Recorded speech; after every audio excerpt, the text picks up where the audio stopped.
Hi வாங்க வணக்கம்.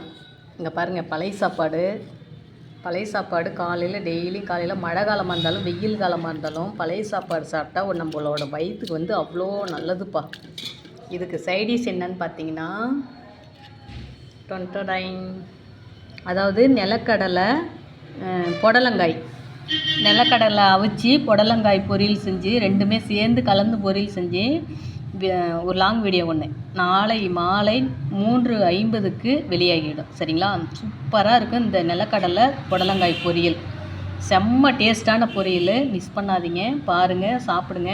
அப்புறம் இன்றைக்கி வந்து பார்த்திங்கன்னா இன்றைக்கி சாயங்காலம் மணி 3:50 பார்த்திங்கன்னா சிக்கன் சுக்கா ஃபுல் வீடியோ வரும். கண்டிப்பாக மிஸ் பண்ணாமல் பாருங்கள். சூப்பராக இருக்கும், செம்ம டேஸ்ட்டு.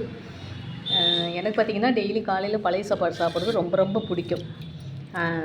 டெய்லியும் கிடைக்கிறதில்ல, இருந்தாலும் நைட்டில் தோசை ஊற்றிட்டுனா சாப்பாடு வடிக்க மாட்டோம். அதனால் டெய்லி கிடைக்காது, 2, 3, 4 இது மாதிரி ஒவ்வொரு நாளைக்கு 2 நாளைக்கு தொடர்ந்தும் கிடைக்கும். சரிங்களா? நான் இன்றைக்கி பழைய சாப்பாடு சாப்பிட்ணும் அப்படிங்கிறதுக்காகவே சாப்பாடு கொஞ்சம் நைட்டு சேர்த்தே வடிச்சிருந்தேன். புடலங்காய் பொரியல் பண்ணிவிட்டு சாப்பாடு கொஞ்சம் சேர்த்தே வடிச்சிருந்தேன். சூப்பரான டேஸ்ட்டுங்க. நைட்டு சாப்பாடு வடித்து இந்த புடலங்காய் பொரியல் சாப்பாட்டில் போட்டு தான் சாப்பிட்டேன்.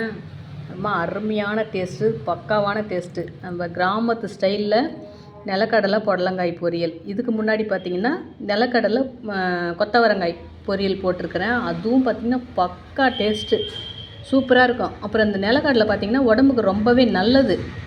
அதால் தான் நான் வந்து இந்த காய் கூட வேகச்சு. நாங்கள் கிராமத்தில் வந்து பார்த்திங்கன்னா எங்கள் அம்மாலாம் அடிக்கடி இந்த புடலங்காய், பீக்கங்காய், கொத்தவரங்காய் இது கூடலாம் பார்த்திங்கன்னா இந்த நிலக்கடலை அவிச்சு பொரியலோடு சேர்த்து கலந்து தான் பொரியல் செய்வாங்க.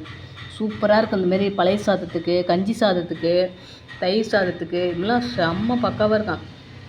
இதுமாரி செஞ்சாங்கன்னா குழம்புலாம் வைக்க மாட்டாங்க, குழம்பு வைக்க மாட்டாங்க, ரசத்தை வச்சு விட்ருவாங்க, இல்லைன்னா கஞ்சி சாப்பாடு செஞ்சு விட்ருவாங்க, அவ்வளோதான். சாம்பார் சாதத்துக்கெலாம் பார்த்திங்கன்னா இந்த மாதிரி பொரியல்லாம் எங்கள் கிராமத்துலாம் செய்ய மாட்டாங்க. அப்போல்லாம் ரொம்ப கஷ்டம் இல்லையா? சாம்பார் சாதத்துக்கெலாம் செய்ய மாட்டாங்க. ரசம் வச்சாங்கன்னா இந்த மாதிரி காய் ஏதாவது பொரியல் செய்வாங்க. அப்புறம் இந்த காயே பார்த்திங்கன்னா நாங்கள் கிராமத்தில் அப்போ நாங்கள் சின்ன பிள்ளையா இருக்கும்போது பார்த்திங்கன்னா கரப்பான்னு சொல்லுவோம். அப்போலாம் வந்து கரப்பான் என்ன தொட்டுக்கு என்ன கரப்பான் செஞ்சேன்னு சொல்லி கேட்பாங்க. இப்போ தான் பார்த்திங்களா டீசெண்டாக பொரியல் அப்படி இப்படின்னு சொல்லிப்பாங்க. நாங்களாம் வந்து கிராமத்தில் கரப்பான் தான் சொல்லுவோம்.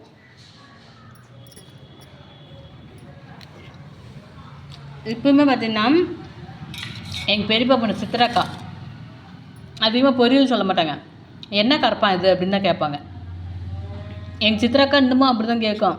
அதுக்கே என்னக்கா இப்போவும் இப்படியே பேசுகிற அப்படின்னு. எங்கள் சித்ராக்கா வந்து என்ன கரப்பா செஞ்ச அப்படின்னு தான் கேட்பாங்க. அதுக்கு முன்னே கிராமத்துலாம் பார்த்திங்கன்னா கரப்பான் தான்